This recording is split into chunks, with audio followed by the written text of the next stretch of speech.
이사야서 40장 1절부터 5절까지 말씀 보도록 하겠습니다. 이사야 40장 1절부터 5절까지 말씀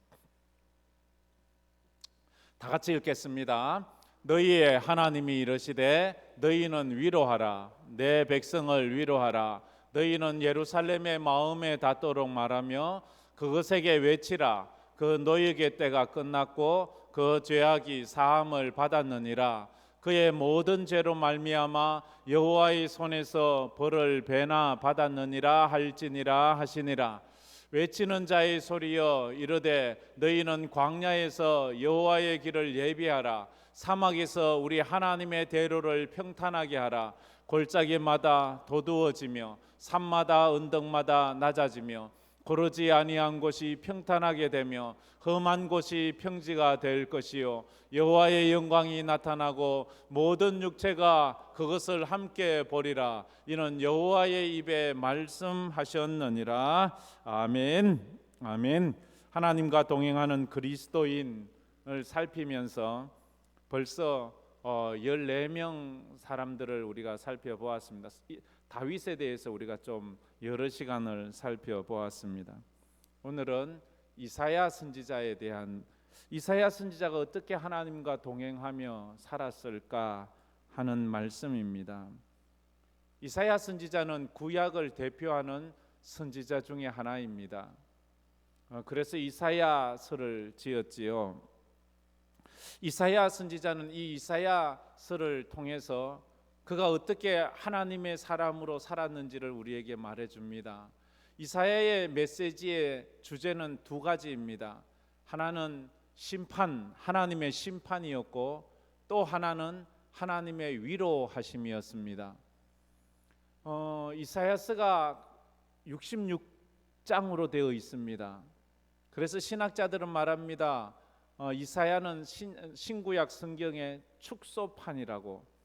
신구약 성경이 모두 다 66권으로 되어 있습니다. 근데 또 놀라운 것은 구약은 39권, 신약은 27권인데 이사야서를 보면 1장부터 39장까지는 심판에 대한 이야기를 하고 있습니다. 구약에 속한 이야기지요. 그러면서 40장부터 66장, 27장은 신약 27권을 또 상징해서 거기에는 위로의 메시지가 시작됩니다. 신약은 시작하면서 위로로 시작합니다. 메시아의 오심으로 시작합니다. 그렇게 보지요. 그래서 모든 메시지는, 선지자들의 메시지는 심판과 위로라는 두 가지 이 메시지를 담고 있습니다. 노아도 그렇지요. 노아 때 홍수라는 심판이 전파되고 그 다음에 방주라는 위로가 또 증거되지 않습니까? 그래서 이사야 선지자의 별명을 위로의 선지자라고 이렇게 말하기도 합니다. 위로의 선지자. 예레미야 선지자 같은 경우에는 눈물의 선지자라는 별명을 가지고 있습니다. 엘리야 선지자는 기도의 선지자, 불의 선지자 이렇게 표현하기도 합니다. 어쨌든 이사야서는 위로의 하나님에 대해서 우리가 이제 이사야 40장부터 마지막 장까지는 그렇게 말합니다. 이사야서를 받아보는 이 수신자 이스라엘 백성들의 상황은 어떠했길래 심판과 이런 위로의 메시지가 전해졌을까?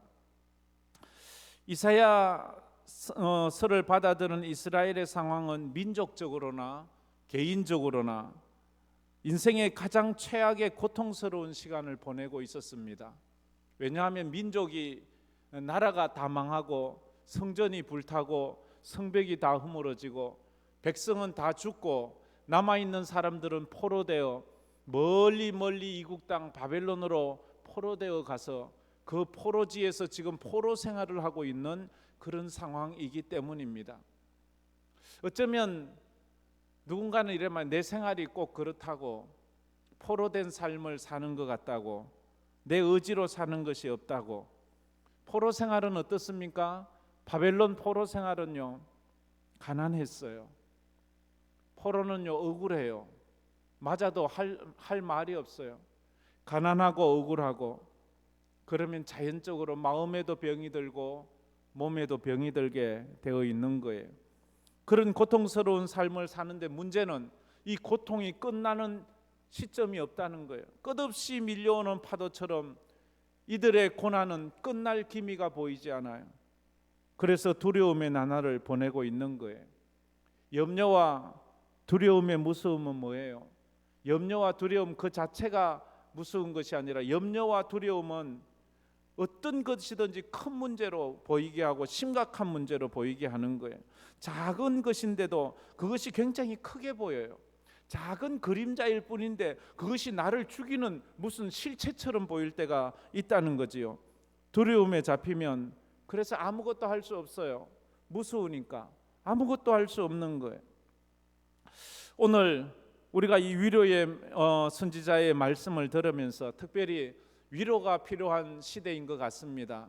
코로나가 지나고 이제 좀 살만하다 했는데 또 경제적 위기가 오고 또 그것만 해도 힘든데 이상기후 때문에 이건 뭐 금방 비가 와서 온 세상을 다 쓸어갈 듯 하더니 이제는 불볕 더위가 와서 온 세상을 다 태울 것 같은 그런 날씨가 우리를 또 두렵게 하고 잠 못 이루게 하는 것 아니겠습니까? 그래서 이 말씀을 받으면서 여러분이 다 위로받기를 바랍니다. 내적으로 위로받아야 돼요. 그리고 외적으로 치유를 받아야 돼요. 어떤 분은 너무 아파서 힘들다고 하는 사람이 있습니다. 그래서 어떤 사람은 툭 건드리기만 해도 울 준비가 돼 있는 그런 사람도 있습니다. 첫째로 모든 사람은 위로가 필요합니다. 그래요. 모든 사람은 위로가 필요해요. 우리 중에 여기에서 위로가 필요하지 않는 사람은 단 한 사람도 없습니다. 목사님, 나는 위로가 필요하지 않아요.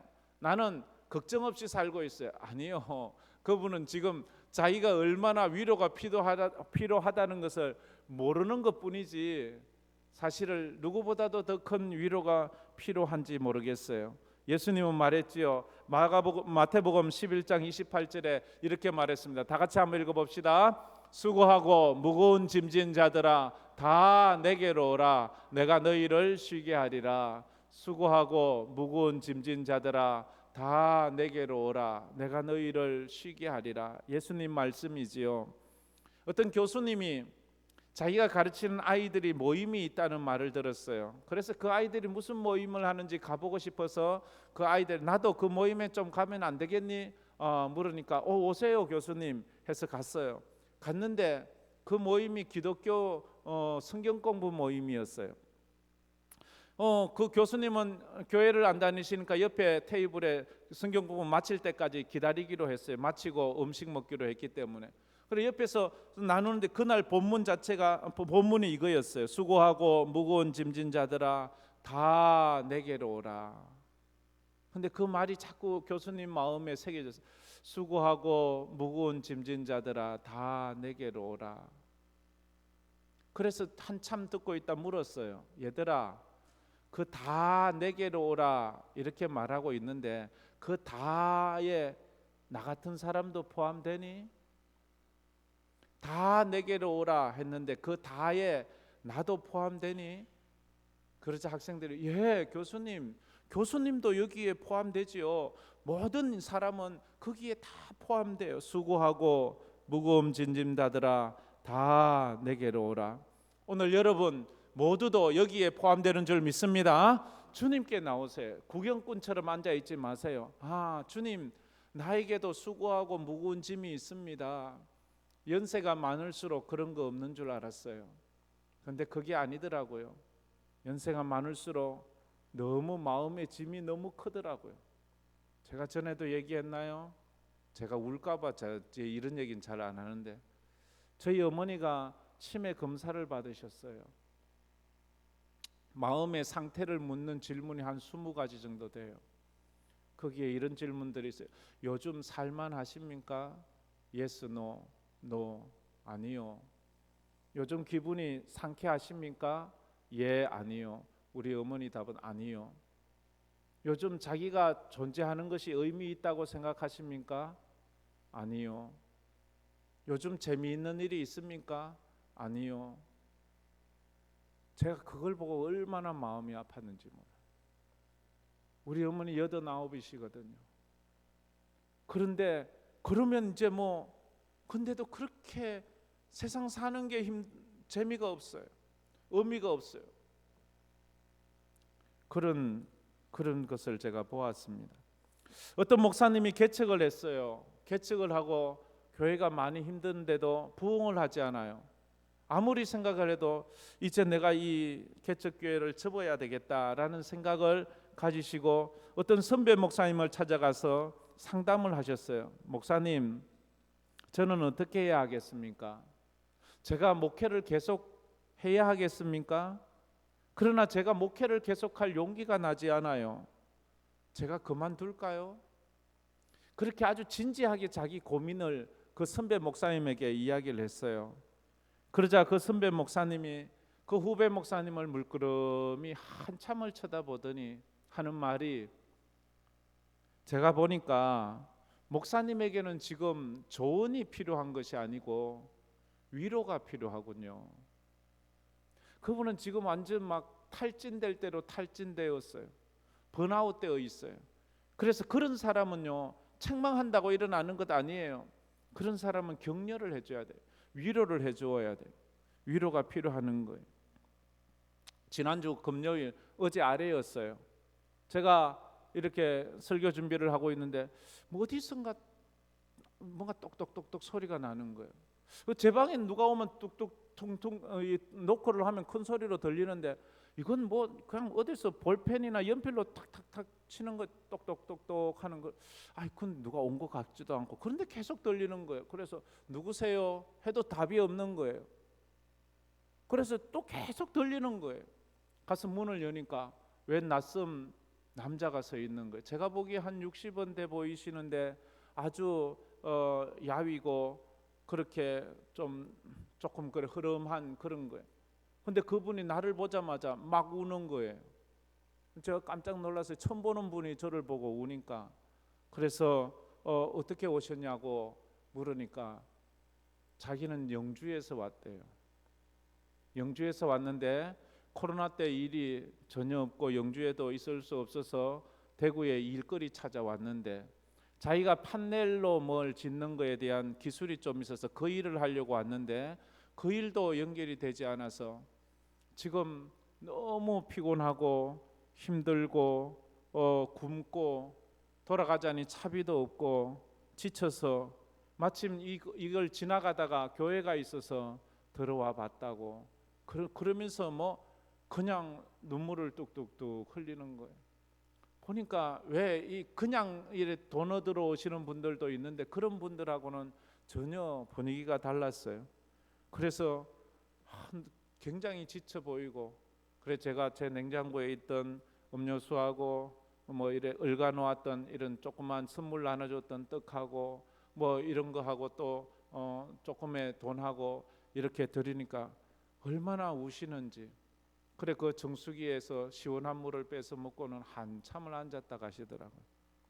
저 모습이 혹시라도 우리 성도들이 어디 가서 저러고 있지는 않은가 싶기도 하고, 언젠간 나의 모습이 될 수도 있는데 싶은 생각이 그렇게 지나가기도 했습니다.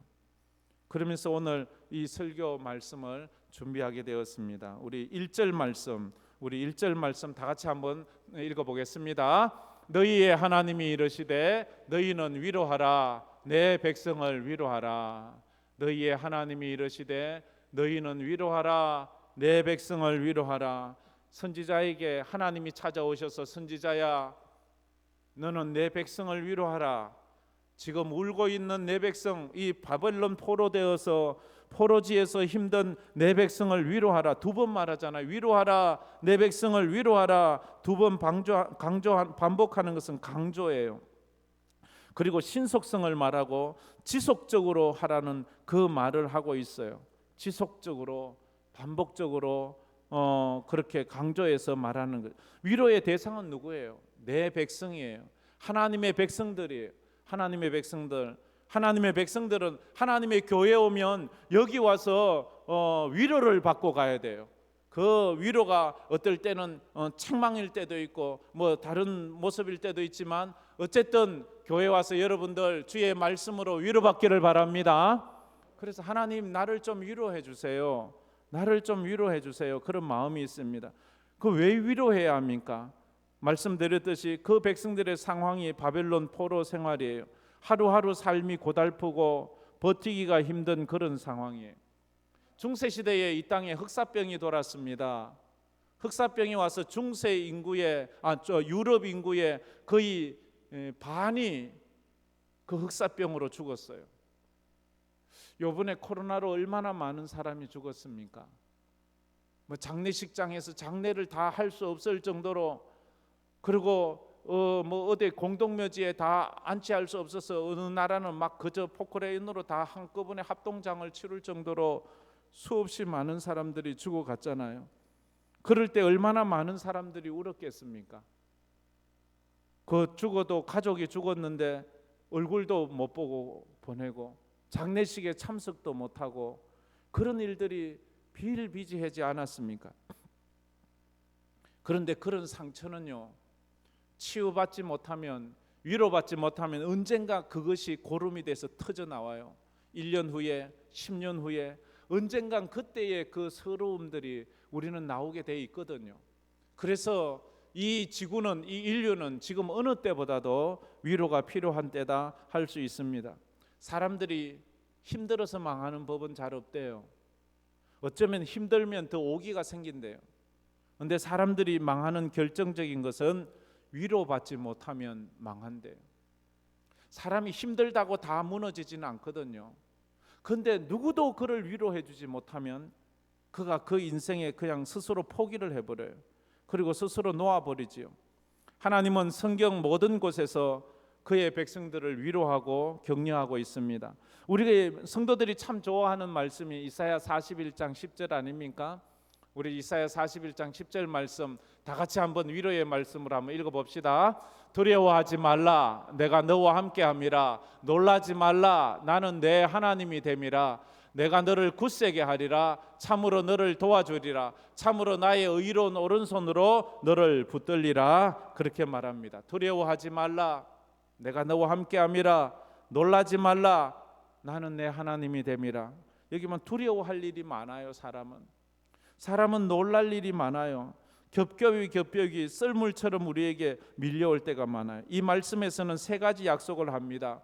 두려워하지 마, 놀라지 마 하고 말씀, 내가 너를 첫째, 내가 너를 굳세게 하리라. 둘째, 내가 너를 참으로 도와주리라. 셋째, 내가 너를 붙들어 주리라. 내가 너를 굳세게 하리라, 도와주리라, 붙들어 주리라. 그래서 이 말은 무슨 말? 내가 너를 오늘을 버틸 수 있는 힘을 주겠다, 이 말을 하고 있어요. 우리가 잘 아는 말이 있잖아요. 강한 자가 살아남는 것이 아니라 성자가 아니라 살아남는 자가 강하다고 이렇게 말하잖아요. 강한 자가 살아남는 것이 아니고 살아남는 자가 강하대요. 똑같은 바둑판을 보고 있는데도 누가 보면 아무리 봐도 거기에 살 길이 없어요. 근데 옆에 있는 사람이 바둑판을 딱 봤을 때 살 길이 보여요. 누가 내 인생의 길을 보느냐? 나는 내 인생의 길을 아무리 봐도 안 돼요. 뭐 길이 없어요. 근데 우리 하나님께서 내가 가는 길을 보여주는, 오직 나의 가는 길을 그가 아시나니 그가 나를 단련하신 후에 내가 정금같이 나오리라 말씀하셨잖아요. 1979년도에 국제가요제가 있었어요. 서울에서. 그때 가수인 윤한기 씨가 이제 목사가 되었는데 뒤에는 너무나도 시리에 빠져 있는 자기 여동생을 위해서 노래를 하나 짓습니다. 그 여동생이 윤복희 씨였지요. 가수 윤한기 씨가 이 곡을 지을 때 시편 41편 10절, 우리가 방금 읽은 이 말씀, 두려워하지 말라, 놀라지 말라, 내가 너를 굳세게 하리라, 도와주리라, 붙들어 주, 이 말씀을 묵상하다가 만들게 된 그런 곡이었습니다. 이 곡을 가지고 서울국제가요제에 나갔는데 거기서 대상을 했습니다. 너무 유명한 노래니까 아마 여러분도 다 알지 싶어요. 그 노래 제목이 여러분이에요. 여러분. 내가 만약 외로울 때면 내가 위로해 줄게, 이런 노래잖아요. 이게 이사야 41장 10절을 묵상하다가 짓게 된 그런 곡이었어요. 왜냐하면 자기 여동생이 지금 거의 막 죽을 것 같이 힘든 그런 상황이었어요. 그래서 마지막 제일 노래 끝부분이 뭐예요? 내가 만약 외로울 때면 누가 나를 위로해 주지? 내가 만약 외로울 때면 누가 나를 위로해 주지? 근데 여기는 뭐라고? 바로 여러분 이렇게 말하는데 원곡에는 바로 예수님 이렇게 지었다고 그렇게 나와 있습니다. 그래요. 모든 사람은 위로가 필요합니다. 두 번째로 말씀은 위로하고 치유하는 능력이 있습니다. 말씀은 위로하고 치료하는 능력이 있습니다. 우리 2절 말씀 다 같이 읽어보겠습니다. 너희는 예루살렘의 마음에 닿도록 말하며 그것에 외치라. 그 너에게 때가 끝났고 그 죄악이 사함을 받았느니라. 그의 모든 죄로 말미암아 여호와의 손에서 벌을 배나 받았느니라 할지니라. 너희는 예루살렘의 마음에 닿도록 그에게 외치라. 이렇게 말하고 있습니다. 마음에 닿도록. 사람이요, 귀에 말하는 건 별 의미가 없더라고요. 귀에 말하는 건 이쪽 귀로 듣고 이쪽 귀로 흘러가요. 기억도 나지 않아요. 설교도 그래요. 마음으로 듣지 않는 설교는요 오래 남지 않아요. 근데 오늘 말해요. 너희는 예루살렘의 마음에, 예루살렘은 이스라엘 사람들을 상징하는 거지요.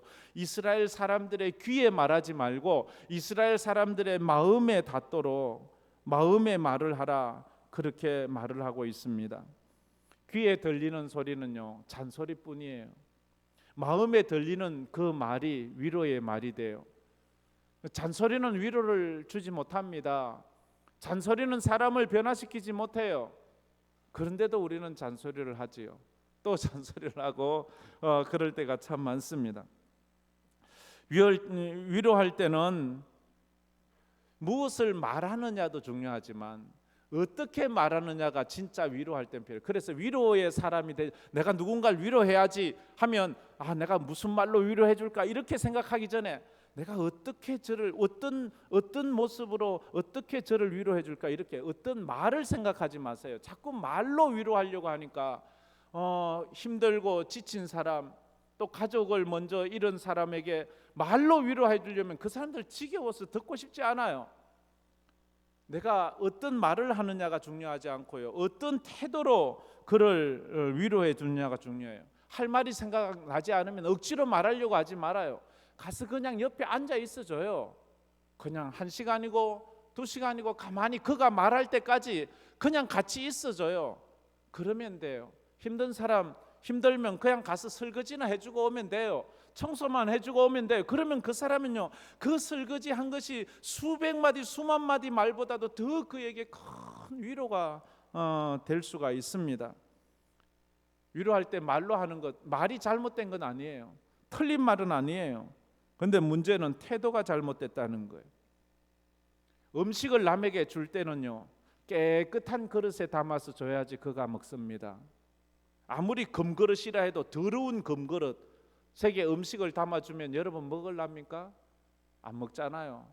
더러운 그릇은 아무리 금그릇 은그릇이라도 안 좋아요. 아무리 사기 그릇 흐름한 그릇이라도 깨끗한 그릇에 음식을 담아주면 그 음식을 받아요. 먹어요. 그처럼 우리의 태도가 교만하고 오만하고 남을 무시하는 그런 태도의 모습으로 남에게 얘기를 해주면 그 말은 사람이 싫어해요. 그러나 내 말이 비록 초라하지만 내가 그를 진짜 위로해주는 마음으로 사랑하는 마음으로 그 마음에 담은 말은 그 말을 듣는 사람이 그렇게 위로가 되는 거예요. 위로하라. 내 백성을 위로하라. 위로하기를 원한다면 내 마음의 그릇이 깨끗해야 돼요. 믿음의 말이 되어야 돼요. 위로의 내용이 뭐예요? 위로의 내용은 오늘 2절 말씀에 이렇게 말하죠. 그 노역의 때가 끝났고 그 죄악이 사함을 받았느니라. 끝났다는 거지요. 이제 노역의 때 이렇게 붙잡혀 사는 이 감옥에 갇힌 이 때가 끝났다는 거예요. 이 노예 생활의 때에 노예의 고역의 때 바벨론 노예의 때가 언제예요? 하나님께서는 예레미야를 통해서 70년 동안 포로 생활할 것을 예언했잖아요. 이제 70년이 된 거예요. 너희들이 이제 감옥에서 고난 당하는 때가 끝이 났다. 이게 얼마나 기쁜 소식입니까? 아픈 사람이 있어요. 근데 와서 말해요. 이제 당신 병 다 나았습니다. 이제 자유롭게 활동하세요. 이게 얼마나 기쁜 소식이에요. 얼마나 감사해요. 제가 코로나 걸렸을 때 경대병원에 3주 입원했었잖아요. 입원했는데 그 전날 밤에 의사가 와서 이제 당신 내일 이제 집에 가십시오 할 때 얼마나 기분이 좋던지. 당신 몸에는 이제 바이러스가 다 죽었습니다. 이제 당신은 나가도 코로나 전염시키지 않습니다. 이렇게 말하니까 얼마나 기뻤는지 모릅니다. 그래요. 그걸 이야기해. 더 노역의 때가 끝났고 또 두 번째로는 그 죄악이 사함을 받았느니라. 이제 너희들의 하나님께 대한 죄는 다 사함 받아서 이제 그 벌은 끝났어. 이 말을 하고 있는 것입니다. 하나님께 범한 그 모든 죄가 끝났다는 거지요. 이 말을 전해주래요. 누군가에게 찾아가서 이 말을 해줄 수 있다면 얼마나 그 사람이 기쁘겠습니까? 이제 당신 빚 다 갚았습니다. 이제 도망 다니지 않아도 돼요. 이제 당신의 모든 허물은 다 끝났습니다. 이것만큼 좋은 게 어디 있어요? 여러분이 지금 고난받고 있는 그 고난은 이제 주님 안에서 다 끝났습니다. 할렐루야. 믿음으로 그걸 받아들이세요. 그래, 내 이제 모든 아픔은 끝나는구나. 내 이제 모든 눈물은 끝나는구나. 내 모든 신음은 끝나는구나. 그 이야기를 하고 있는 거예요. 3절 말씀에 이렇게 말씀을 하고 있죠. 3절 외치는 자의 소리여 이르되 너희는 광야에서 여호와의 길을 예비하라. 사막에서 우리 하나님의 대로를 평탄하게 하라. 이것은 세례 요한이 등장할 때 썼던 표현 아닙니까? 광야와 사막은 피곤한 인생길을 의미합니다. 병든 인생, 실패한 인생, 아픈 인생, 외로운 인생, 그 인생에 이제 평안한 그런 메시지가 전해지고 있는 거예요. 마음이 평안해야지 그 말이 위로가 되는 것 아닙니까? 하나님의 말씀이 그에게 들려지기 시작하는 거예요. 하나님은 가장 절망적이고 멸망당한 조선에 선교사를 보내서 이 메시지를 전했어요. 조선은 소망이 없어요. 나라가 망했어요. 이제는 나라가 없어요. 그런데 선교사들이 와서 복음을 전해요. 예수의 복음을 전해요. 예수 믿으면 하나님의 축복이 임한다고, 예수 믿으면 하나님의 은혜가 임한다고. 처음에 그 말이 이해되지 않았어요. 우리는 망했어요. 나라도 망했어요. 이제는 우리는 끝났어요. 희망이 없어요. 그런데 선교사들은 끊임없이 우리 이 조선을 위로해 주는 위로의 메시지를 끊임없이 주었어요. 그때 한 사람 한 사람, 어떤 사람들이 그 메시지를 받았습니까? 편안한 사람은, 살기 좋은 사람, 염려 없는 사람들은 복음 받지 않아요. 왜? 나는 걱정이 없으니까. 그런데 백정, 종, 갇힌 자, 억울한 자, 이런 자들이 그 메시지를 듣고 예수를 믿기 시작했어요. 그러면서 그들이 교회를 세우고 지금 이 한반도가 이런 하나님의 축복으로 그 망했던 나라가 해방의 축복을 가져오고 6.25로 다 폐허된 이 나라가 하나님의 은혜로 다시 복구되어 세계 경제 강대국 10위권에 드는 또 선교 왕국을 이루는 그런 축복의 나라가 되지 않았습니까? 삭개오가 여리고 거리에 나갔을 때 수많은 사람이 나와서 인산인해를 이루고 있었어요. 그런데 그 사람들은, 예수 만난 사람은 삭개오 한 명이에요. 삭개오가 가장 마음이 힘들었거든요. 가장 마음이 외로웠거든요. 가장 인생이 절박했거든요. 뽕나무 위에 올라가서 예수님을 만나게 되는 거예요. 우리가 여기 예배당 나왔다고 다 예수 만나는 것이 아니에요. 가장 절박한 사람에게 하나님은 찾아가셔서 여리고의 삭개오의 이름을, 삭개오야 이리 오너라. 그리고 내가 오늘 너의 집에 유하게 하겠다. 그 삭개오에게는 그것이 어마어마한 위로였어요. 삭개오는 돈 많아요. 돈으로 삭개오를 위로해 줄 수는 없어요. 그러나 그에겐 친구가 없어요. 그래서 예수님이 그의 집에 와서 친구가 되어 주니까 삭개오의 삶이 완전히 변화되는 거예요. 12의 혈루증을 앓던 여인은 예수님의 옷자락을 만지면서 그의 인생의 위로를 받습니다. 누가 내 옷자락을 만졌냐? 누가 나를 만졌느냐? 아무도 만진 사람이 없는데 12의 혈루증 앓던 여인만 예수의 옷자락을 만졌어요. 그러자 평안히 가라, 내가 나았느니라 그렇게 말합니다. 오늘 이 말씀에 여러분이 아멘 하면 그 말씀이 여러분의 마음을 치유해주고 변화시켜주는 줄 믿습니다.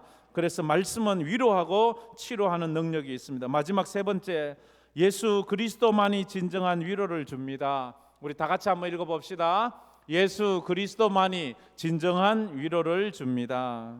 아픈 사람에게 최고의 위로는 병이 나았다는 말입니다. 배고픈 자에게 최고의 위로는 음식을 주는 것입니다. 감옥에 갇힌 자에게 최고의 위로는 이제 너는 나가도 된다는 말입니다. 죽은 자에게 최고의 위로는 다시 살아난다는 말입니다. 죄로 인해서 영 죽어야 되는 인간에게 최고의 위로는 메시아 소리입니다. 예수 그리스도가 우리를 구원하려고 이 땅에 왔다 하는 이 소식보다 더 우리에게 기쁨의 복음 소식은 없습니다. 그래서 마태복음 1장 21절에 예수님 태어났을 때 천사들이 저렇게 말했죠. 우리 다 같이 읽어봅시다. 아들을 낳으리니 이름을 예수라 하라. 이는 그가 자기 백성을 그들의 죄에서 구원할 자이심이라. 아멘. 아들을 낳으리니 이름을 예수라 하라. 이는 그가 자기 백성을 그들의 죄에서 구원할 자임이라. 그 예수가 왔다는 거예요. 우리를 구원할 구원자가 왔다는 거예요. 이것보다 더 기쁨이 어디 있습니까? 사도행전 16장 30절에 빌립보 감옥 간수장에게 바울이 한 말이에요. 바울이 선생님이여 나는 어떻게 살아야 합니까? 할 때 바울이 그에게 한 말이에요. 다 같이 읽어봅시다. 주 예수를 믿으라. 그리하면 너와 내 집이 구원을 받으리라. 구원을 받으리라. 할렐루야. 두려워 떨고 있는 그 간수장에게 내가 어떻게 해야지 구원을 받겠습니까? 부들부들 떠는 그에게 주 예수를 믿으라. 그리하면 너와 내 집이 구원을 얻으리라. 우리 인생의 문제는 배고픈 것 사람에게 밥 한 그릇 주면 그 밥 한 그릇 먹고 나면 다음에 또 배고파요.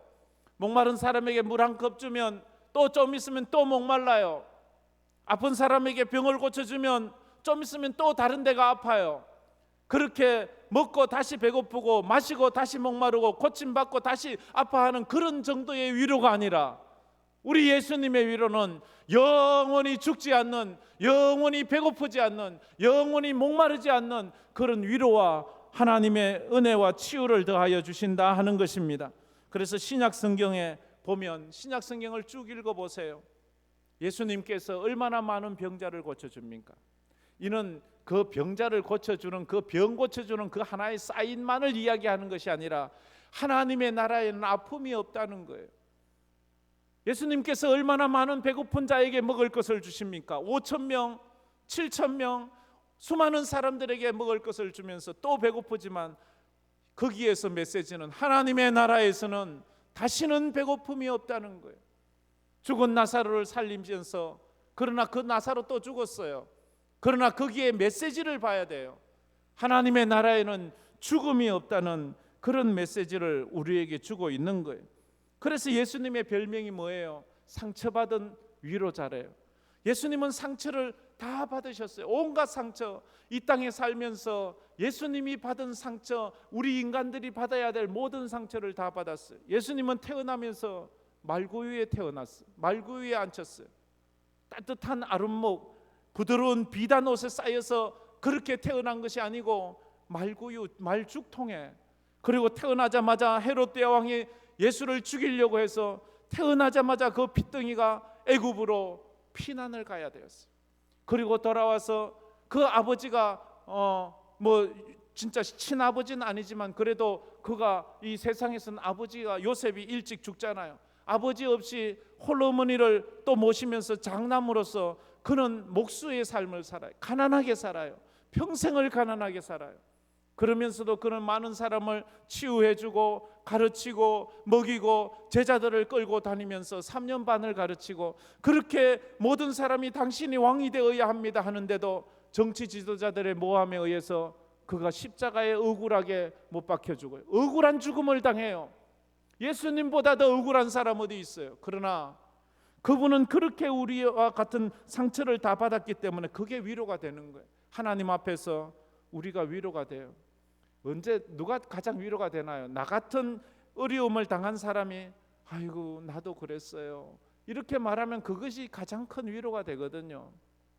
자녀를 잃어서 슬퍼하는 어머니에게 누가 가서 위로를 해줄 수 있나요? 근데 먼저 자녀를 잃은 사람이 가서 나도 우리 아이 죽었을 때 힘들었어요. 이러면 둘이 끌어안고 울잖아요. 그러면서 위로를, 누구보다도 위로를 받잖아요. 누구보다도 더 큰 위로를 받을 수 있죠. 예수님이 그래서 우리에게 와서 힘들지, 많이 배고프지 이렇게 말하면 예수님이 뭘 안다고요? 이렇게 하자고. 예수님도 수없이 배고팠거든요. 수없이 힘들었거든요. 그게 위로가 되는 거예요. 그게 위로가 되는 거예요. 십자가가 그래서 최고의 위로가 되는 거예요.